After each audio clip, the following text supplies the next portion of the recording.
I now call this regular meeting of the Board of Education to order at 7 p.m. Please call the roll. Ms. Pearson? Present. Mr. Schubert? Here. Ms. McCall? Present. Ms. Bennett? Here. Mr. Carpenter? Here. Ms. Haley? Here. Ms. Stanford? Here. With 7 present, we have a quorum. We will now take a moment of silence, keeping in mind the family of Mr. Robert Wagner, followed by the Pledge of Allegiance.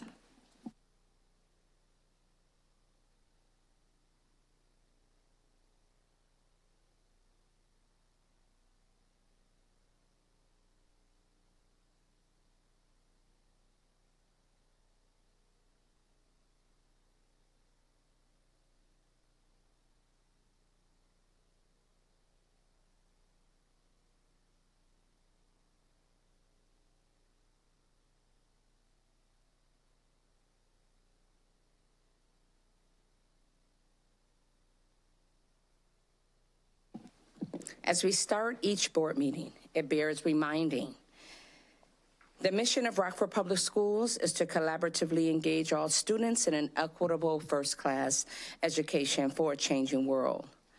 Thank you to Ms. Kim Pedersen and Aaron Hill, who are working behind the scenes to produce the board's broadcast via YouTube live stream and Comcast Channel 20. I also wish to welcome Superintendent Student Advisory Representative Nalia Dinwiddie from Guilford High School.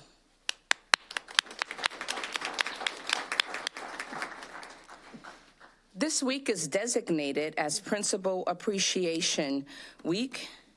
As such, it is the board's honor to publicly recognize the work of our principals to help our students strive for a success daily. Whereas school principals play an integral role in nurturing a positive student-centered culture in elementary, middle, and high school across the state of Illinois. And whereas school principals are responsible for attracting and retaining the best teachers and support staff to ensure that each child receives equitable educational opportunities and services to reach their potential. And whereas it is the primary responsibility of the state of Illinois to provide adequate and equitable resources for schools so that all students have access to a quality education and foundation for a successful future. And whereas the Illinois Principal Association, which represents over 6,600 educational leaders statewide, believe that educators' experiences and voices are essential to crafting effective education policy. And whereas school leaders face many obstacles in supporting and educating our young people, and it is through their perseverance, passion, and hope-filled leadership that Illinois continues to produce quality, career-ready students. And whereas we must continue to encourage, support, and recognize our school principals who have a positive impact on Illinois students and educational system in the land of Lincoln.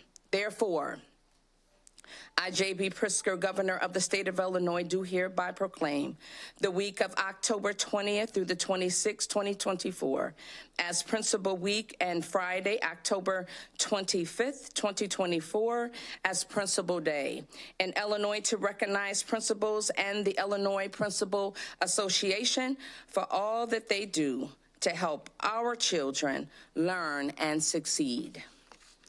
It is proclaimed.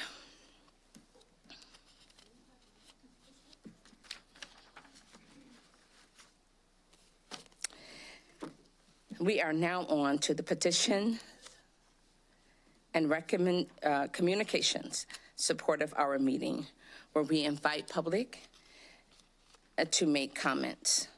The board will not respond to the comments at this time. If it is appropriate, you will be contacted in a timely manner by staff. Each speaker will be allowed no more than 3 minutes to address the board.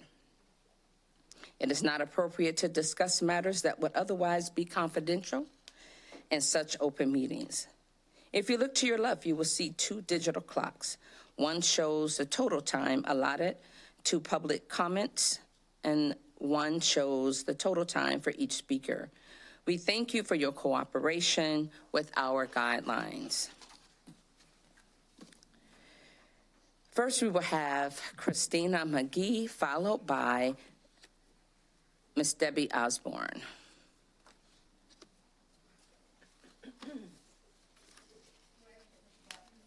Yes. Okay. Hello, I am speaking on behalf of a social worker in the district who is afraid to attach their name to their concern for fear of retaliation. Do you know that many of the local surrounding area high schools have more than 2 social workers in their buildings? RPS has a half-time social worker in their high schools.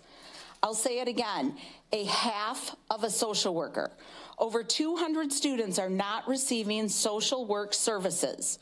Please do not let the special education staff tell you it's because we lost so many social workers.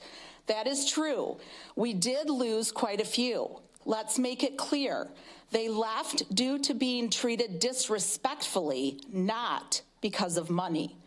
Social workers in RPS are treated unfairly. Psychologists, social workers, and speech and language pathologists all need a master's degree. All 3 of these related services are the experts in their field. Many related services are receiving a 0.2 salary increase to complete paperwork. Because of shortages, social workers are being overworked. Social workers provide direct service to students and are not being offered extra pay for those extra services. I would think during this social worker shortage that the district would want to do whatever it can to make sure the direct needs of the students are met. The students of Rockford should be the priority. Their mental health should take priority over paperwork. Social workers should be valued and their expertise should be respected and acknowledged. Rumors are out that the goal is to get down to 25 social workers next year. There are over 40 schools. That's less than 1 social worker per building. Last year we had over 50 social workers. Please, board members, ask the Special Education Administration why in a world of trauma and mental health needs would the biggest district in the area want to go down to only 25 social workers. In 2023, Rockford was ranked the 3rd most violent city of its size in America. Why would the district leaders want to cut the mental health experts? Students need someone to talk to, someone to trust, someone who can help. That someone is their school social worker. Thank you.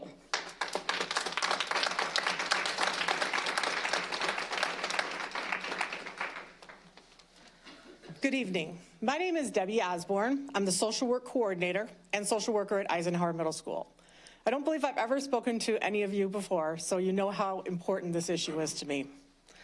Rockford School District is incredibly fortunate to have 34 outstanding social workers, many of who are seated with me today. They work tirelessly every day to support the extensive social emotional needs of students and families. I implore all of you to go to at least 1 early childhood center, 1 elementary school, 1 middle school, and 1 high school, and directly meet with these awesome individuals. When you are meeting with them, please ask the following questions. Number 1, why are our most deserving students not receiving their IEP social work minutes district-wide? Number 2, what happened with social work placements the day before students arrived in August? Number 3, are you thinking of retiring early or seeking employment elsewhere, as did the 22 social workers who have left in the past few years? What are you not able to do every day with your students due to the very real current social work shortage which absolutely exists, but does not exist on paper because those vacancies have been removed and given to other departments. Number 5, what are your thoughts of the new staffing formula that administration is using to determine current placements and future staffing, created by non-social workers with little understanding of how we serve our students on a daily basis? Number 6, have you been paid for the extended days that you have already worked on Saturdays? Most important of all, please ask them how they are. Please listen and hear. Hear each and every one of them. Show that you care. Give them a hug. Trust me, every social worker in this district needs a hug right now. I appreciate your time and I appreciate your consideration. Thank you.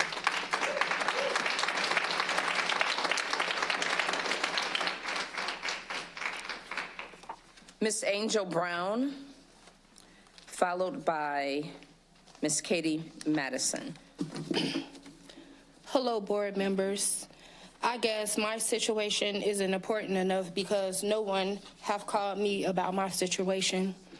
And I'm just in here listening to the social workers here, and you guys should be wondering, why do RPS have more turnovers than a bakery? The social workers are very important to the students, especially when they going through anything that's mentally, because I know just by my son having social emotional issues, they help out with my son a lot. And I want to shout out to Principal O'Brien for holding down the fort. And Mr. O'Brien has been in the community for a long time. And it's not about the money with him, it's about the students. I seen Mr. O'Brien get on his knees when a little girl backpack fell off her back and she started crying. And he assures her that it was gonna be okay and put her stuff back in her backpack. But why is that school not going to 8th grade? And he really care about those students. So you have all these other schools that you're going to get to go to 8th grade that don't even deserve to go to 8th grade, but you have a principal in the community that really cares. So you should think about that and take that into consideration.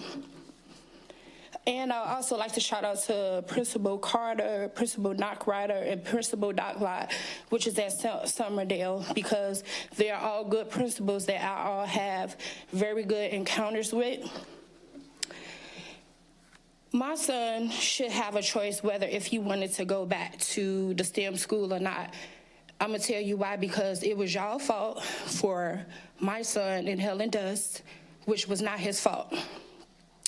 What 7-year-old do you know that wants to pack up their stuff and start all over and leave the friends that they met?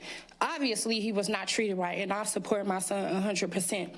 And the only reason that I'm up here because y'all need to change the policies and the procedures of how y'all do for these special programs, because it's all about a seat. And I understand dollars make sense and everything, but it's not fair to him. If he did want to go to that school, how would that affect him socially and emotionally? Nobody don't care about that. I'm just trying to bring awareness to that fact and awareness about asthma. Asthma is very important. Y'all just keep sweeping it under the rug. Lastly, I called to talk to a superintendent. Why I have to go down to the first floor, the second floor, the third floor? Just put me up to the superintendent. I should be able to talk to. I could talk to him if we out and about. Why my call couldn't be put through? I just feel like that's just unfair. So I just feel like, get y'all stuff together. Thank you.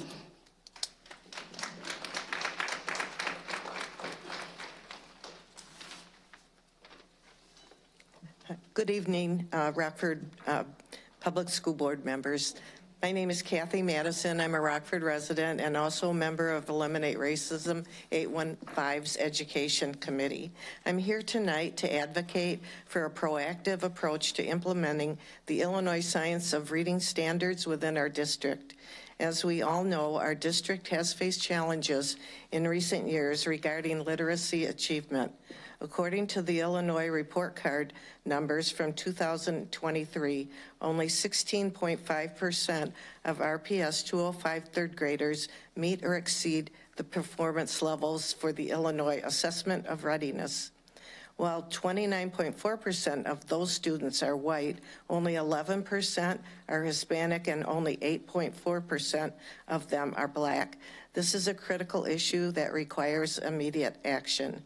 The science of reading, rooted in decades of research, offers a powerful framework to address these concerns. While the official implementation of these standards may be a few years away, we cannot afford to wait. District leaders must do everything possible as soon as possible to prepare our teachers and lay the groundwork for a smooth transition. Schools like Washington Elementary and RPS 205 and Simon Elementary in Winnebago have successfully used strategies like job-embedded professional development, PLC at work, and response to intervention. They've also used curricula like CKLA and UFly. This summer, our committee learned from these schools that real teamwork, using data, and focusing on student outcomes are key to closing literacy gaps. By implementing these strategies across RPS 205, especially K through 3 grades, RPS 205 leaders can empower teachers to help our students succeed. Our committee urges the board to prioritize the implementation of the Illinois Science of Reading standards and commit to a comprehensive approach, including 3 points. 1, prioritizing quality professional development focused on the science of reading components. 2, choosing curricula aligned with these principles. And 3, implementing a genuine PLC at work process for data-driven decision-making that ensures that all truly means all. Finally, we ask the board, what necessary steps has the district taken to ensure our students are equipped with the literacy skills they need to thrive in the 21st century, and what steps still need to be taken? By implementing the science of reading standards with a comprehensive approach, we can empower our young students to demonstrate grade level appropriate proficiency in literacy by 3rd grade and set them on a path for future success. Thank you.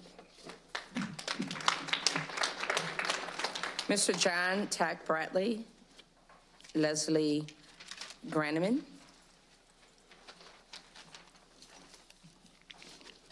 Take a page out the Bible.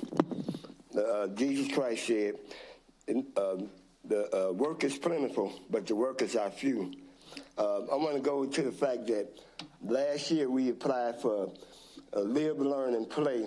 We've been addressing several schools. This year, we're addressing McIntyre School. McIntyre's have 40 kids walking from Auburn Manor to McIntyre. We had right now I'm transporting 8 of them kids from Auburn Manor to McIntyre. We all know the superintendent stated that they want to address the absenteeism and the kids just being suspended out of school. You can't do that alone without the community support. Right now, I'm transporting Ellis, Lewis Linden, Washington, Lathrop School, Constant Lane School. The thing that I appreciate is the fact that the principal is not marking the kids absent or late because we transporting the kids to school.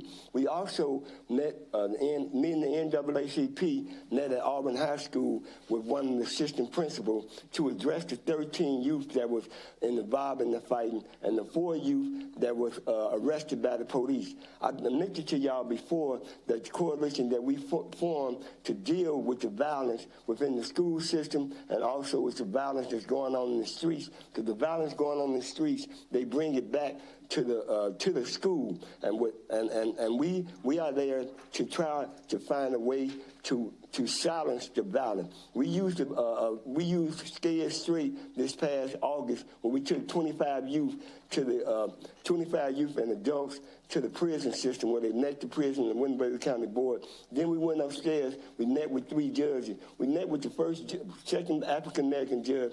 Then we went to District 1 where we met with the district police and the Rockford police. We met with all 3 police departments. The police department, the sheriff's department, the inmate, all said the same thing. Our youth and our young adults don't think about the consequences of their action, and they make terrible mistakes. I can't do this by myself, but I'm going to do it with or without you. I'm still going to be transporting our kids, but we're losing a lot of our kids is not be able to get to school, and we don't cut through the red tape. I still want to know why I didn't get a yes or a nay with the red tape about live, learn, and play. But even though I don't get no funding from the school, it's not going to stop me from transporting or getting our scholars, as Dr. Reed said, to school. And now I'm calling Dr. Reed out because Dr. Reed and the principal at McIntyre School, we need to meet ASP, not next year, not tomorrow, but it's ASP so we can address the number of youth that's walking from Auburn Niner School to McIntyre. We need to find a solution. We do have a solution because everybody at Auburn Niner know who I am. Thank you for allowing me to speak.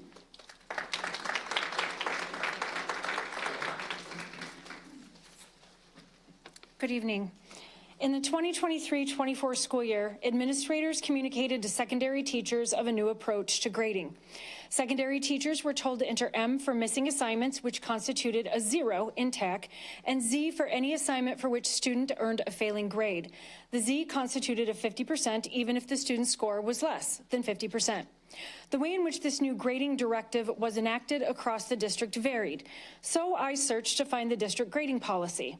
Upon failing, I reached out via Let's Talk in April 2024 to see if I could get more clarity. The response I received from Ben Epperson was, quote, "There have never been district-level policies or requirements to implement. That has always been at the discretion of individual RPS teachers or perhaps up to individual building principals to define expectations for their schools," end quote. Despite this lack of policy, the district's curriculum team informed secondary teachers this year that there are no zeros, period. TAC now only has the Z equaling 50%. According to a poster, Common Gradebook Practices, that is required for teachers in one school to display, Z equals 50% floor, used to represent a formative or summative that has not been turned in. There will be no blanks in the gradebook. This means that a student could do nothing, not even attend class, and receive a 50%. According to recent research, this idea has negative unintended consequences, such as students feel that minimum grading is not fair and allows for students to graduate with little effort and little knowledge. Grade inflation distorts the assessment of student knowledge and makes comparison to other students difficult or even impossible. This phenomenon is documented in multiple research efforts and is linked to uncertainty in the meaning of grades that teachers use to communicate with students and parents. There is a negative impact on students' achievement when using the no zero policy. Middle school and high school students perform at a lower level who had a no zero policy than those who did not. Rather than being motivated to work harder, students responded with less effort when they saw that it was easier to receive a passing grade through the new grading scales. Other school districts have implemented no zero policies, but rescinded them within the last 2 years. For example, Fairfax County Public Schools in Virginia, the Leo Minster Public Schools in Massachusetts. Texas lawmakers passed legislation this year that bars school districts from requiring minimum grades. The Belvedere School District. I am not opposed to proven equitable grading policies, but questions need to be answered. Is this practice equitable? How is this practice being tracked and measured? Are grades a valid and accurate reflection of student skill level and knowledge? Most importantly, what exactly is our district grading policy and where is it explained for all stakeholders? Until these are answered, I, with many other teachers, are opposed to the no zeros practice haphazardly forced upon teachers. Thank you.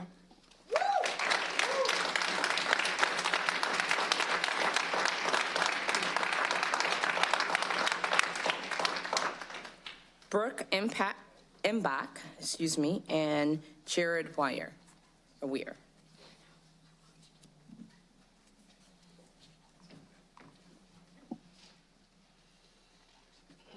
Good evening, members of the board. My name is Brooke Embach, and I'm the librarian at Guilford. Tonight, I'm speaking on behalf of a member who couldn't be here in regards to the district-mandated Z-score policy. We just heard all of the research about the Z-score policy, so I'll get right on to their thoughts and their reflections.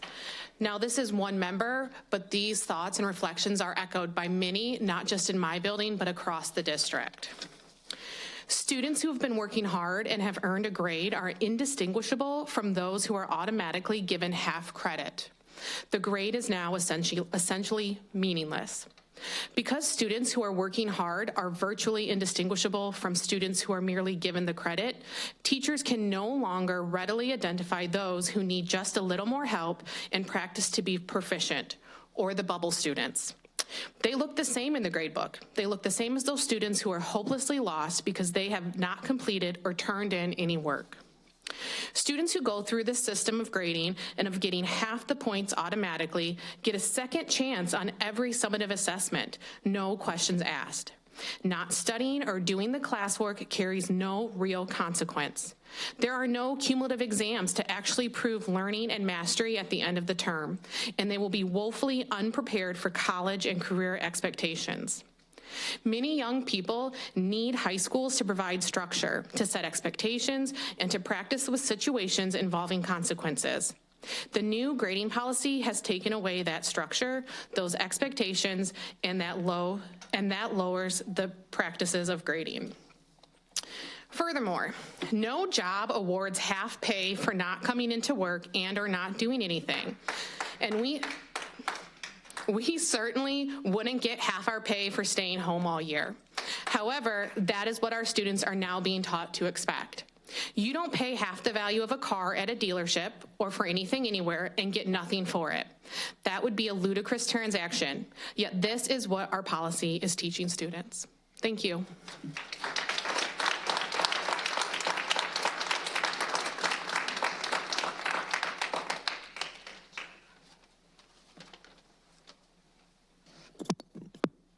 Dear members of the board, I am speaking on behalf of a social worker who is afraid to share their name for fear of retaliation. They write, in my 24 years as a social worker for the Rockford district, a district I chose to work for, I have never seen our department treated with such disrespect from administration. 34 social workers are being asked to do the job of 51, which was how many social workers this district had last year. We are told that there are 0 plans to hire more help. The new plan is to pull social workers from their current buildings to help fulfill minutes when existing caseloads are already crippling. We can no longer utilize our expertise to work with all students.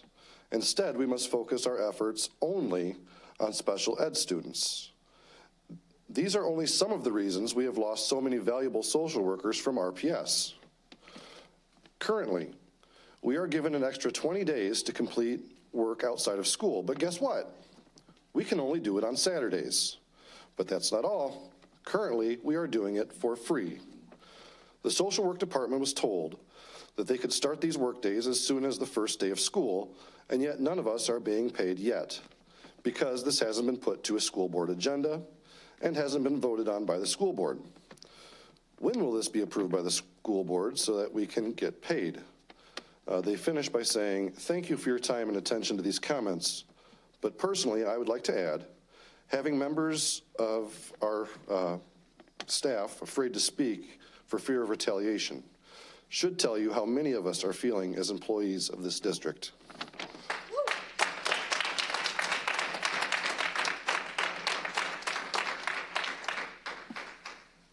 Claudia Marshall, followed by Ricky Naylor.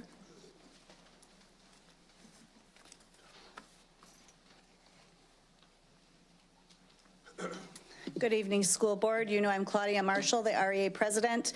As an educator, I'm sitting here thinking I am the Lorax, I speak for the trees. So tonight, I am the president, I speak for the social work.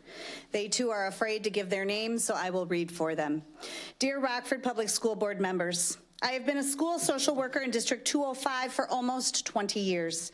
When I first entered this district, I was impressed with the commitment that was given to the special education department and the emphasis on the importance of social emotional learning. My dedication towards the students hasn't changed. I cannot say the same for the commitment and support of the special education administration. In the last several years, the communication, support, and respect for the social workers from the administration has been discouraging. They have made promises that have not been followed through. I am committed to the district's mission to collaboratively engage all students in an equitable, first-class education for a changing world. I am committed to the vision, collaboration, communication, character, and continuous improvement. Unfortunately, the Special Education Administration does not live by the RPS vision, which is disheartening. Actions speak louder than words. Below are the facts of the Social Work Department. School year 23-24, just last year I add, we had 51 allocations to the district's goal of having one social worker in each building to support the mission of social emotional learning. End of school year 23-24, again, just last spring, social workers were informed the allocations would be reduced to 44 at the start of this school year. School year 24-25, it's here. At the beginning of this school year, we were informed that the allocations were reduced to 35. Administrators stated that the social workers would be given 20 extended school days and an opportunity for a 0.2 extra time to complete the extra work that would be incurred due to the staff reduction. Within 2 weeks, Special Education Administration reversed and revoked that 0.2 allocation. The 20 days still have not gone through the board for approval. We were told that the first day of school, these educators and scholars could start working to get students where they need to be, and they've worked now almost 7 weeks without being paid, and it has yet to come across your desk of the board. We have had social workers are continually being asked to do more with less. Our caseloads of direct student minutes continue to increase with the added responsibilities of MTSS, Handle with Care, and crisis debriefing. The list goes on. We've had 22 social workers resign over the last 3 years. Ms. Claudia, your time is up. Thank you.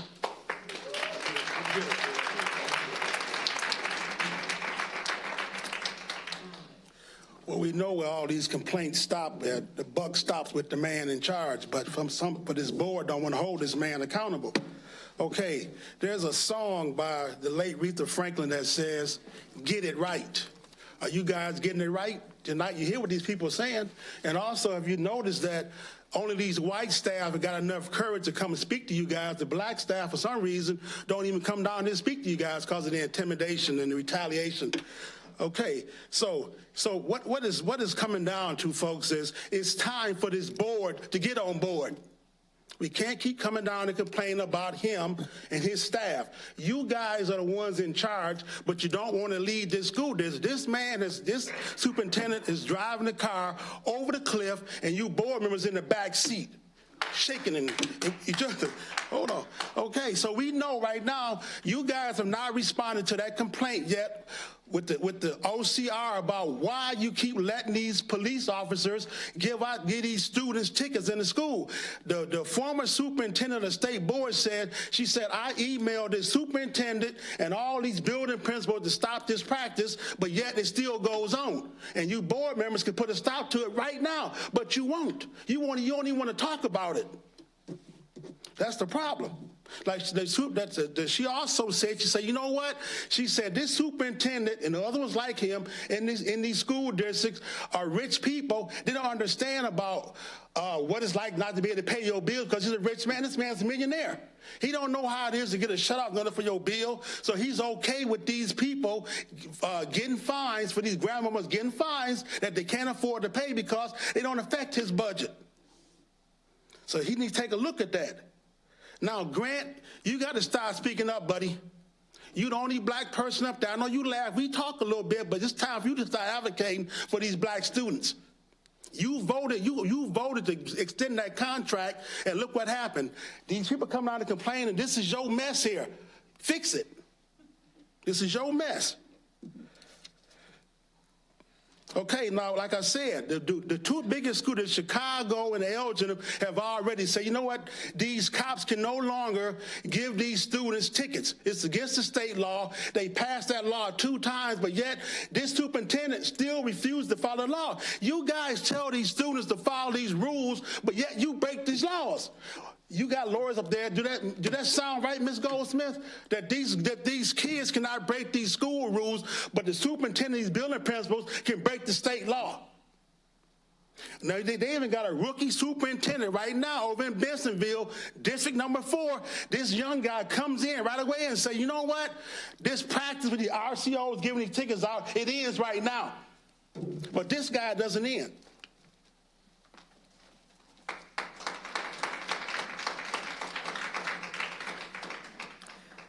We are now on to the performance and monitoring consent portion of our meeting. May I have a motion and a second to approve items listed in Section 4A? So moved. Second. Are there any consent items in Section 4 that board members wish to have pulled for separate consideration?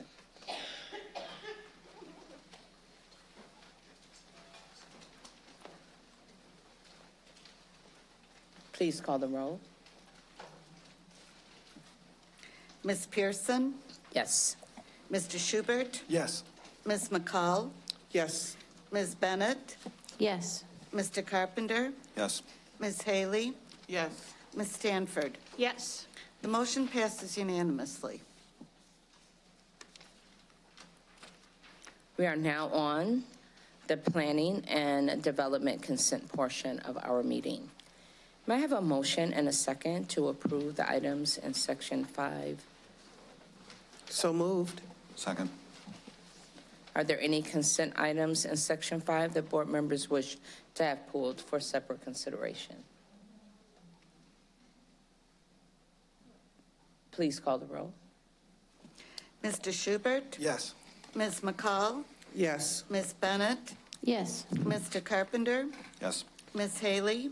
Yes. Ms. Stanford? Yes. Ms. Pearson? Yes. The motion passes unanimously. We are now on to the closed session, consent agenda. Oh, one moment, please. Got ahead of myself.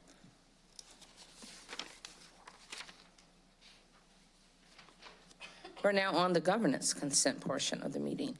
May I have a motion and a second to approve the items listed in Section 6? So moved. Second. Are there any consent items in Section 6 that board members wish to have pulled for separate consideration? Please call the roll. Ms. McCall? Yes. Ms. Bennett? Yes. Mr. Carpenter? Yes. Ms. Haley? Yes. Ms. Stanford? Yes. Ms. Pearson? Yes. Mr. Schubert? Yes. The motion passes unanimously. We are now on the closed session consent agenda, including workers' compensation settlement, residency solution, HR organization report. May I have a motion and a second to approve the items in Section 7, closed session consent? So moved. Second. Are there any closed session consent items that board members wish to have pulled for separate consideration? Please call the roll. Ms. Bennett? Yes. Mr. Carpenter? Yes. Ms. Haley? Yes. Ms. Stanford? Yes. Ms. Pearson? Yes. Mr. Schubert? Yes. Ms. McCall? Yes. The motion passes unanimously. We are now on student discipline, suspension, appeals, and expulsions. H0025, or 2X25, expelled for 2 calendar years through October 16, 2026. H0003X25, expelled for the remainder of the 2024 school year. H004X25, the expulsion is held in advance contingent upon an expulsion in advance agreement through the remainder of 2024-2025 school year. H0005X25, the expulsion is held in advance contingent upon an expulsion in advance agreement through the remainder of 2024-2025 school year. H0006X25. The expulsion is held in advance, contingent upon an expulsion in advance agreement through the remainder of 2024-25 school year. May I have a motion and a second to approve items in Section 8, student expulsion? So moved. Second.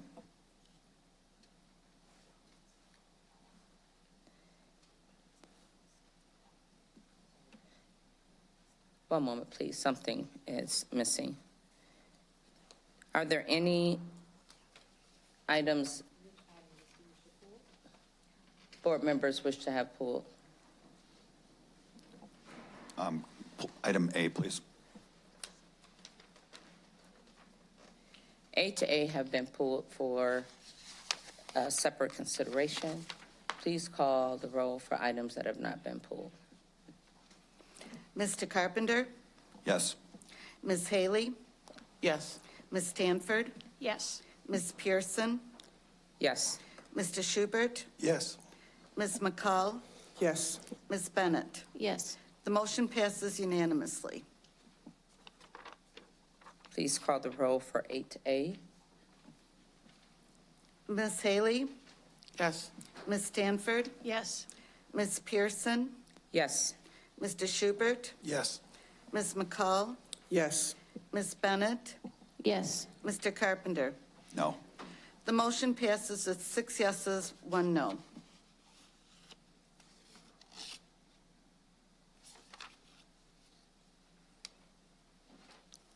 We are now on student discipline EIAs. May I have a motion and a second to approve the items in Section 9, the student EIAs? So moved. Second. Please call the roll. Ms. Stanford? Yes. Ms. Pearson? Yes. Mr. Schubert? Yes. Ms. McCall? Yes.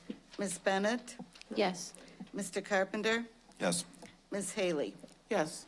The motion passes unanimously. Thank you. Next on the agenda is the superintendent's report. Dr. Jarrett, it's yours. And I'm going to turn my time over to our student representative, Naja. The floor is yours.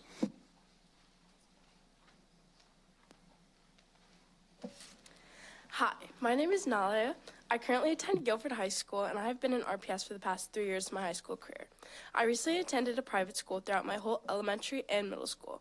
Coming from a private school, I was shocked at how staff support, as in aides, lunch ladies, security guards, etc., do not get shown much appreciation. I'm very passionate about everyone being seen and heard, and I think something we can improve on in RPS is just recognizing the people that do big things in our school a little more.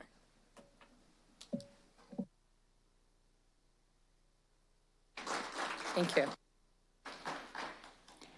That does conclude my report. I do want to preview that October 30th, we'll be releasing the updated state reporting data officially for the community to, I think there are a lot of exciting reports that are going to be coming out in terms of the performance of our students, and our faculty and staff have a lot to be proud of.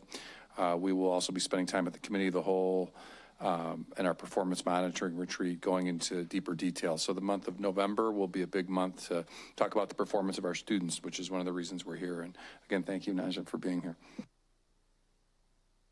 Thank you, Dr. Jarrett.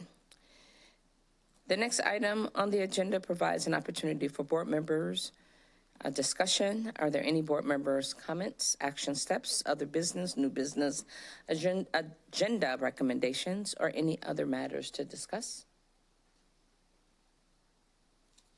If there is no other business before the board, I'll take a motion and a second to adjourn. So moved. Second. Thank you for your time and have a good night.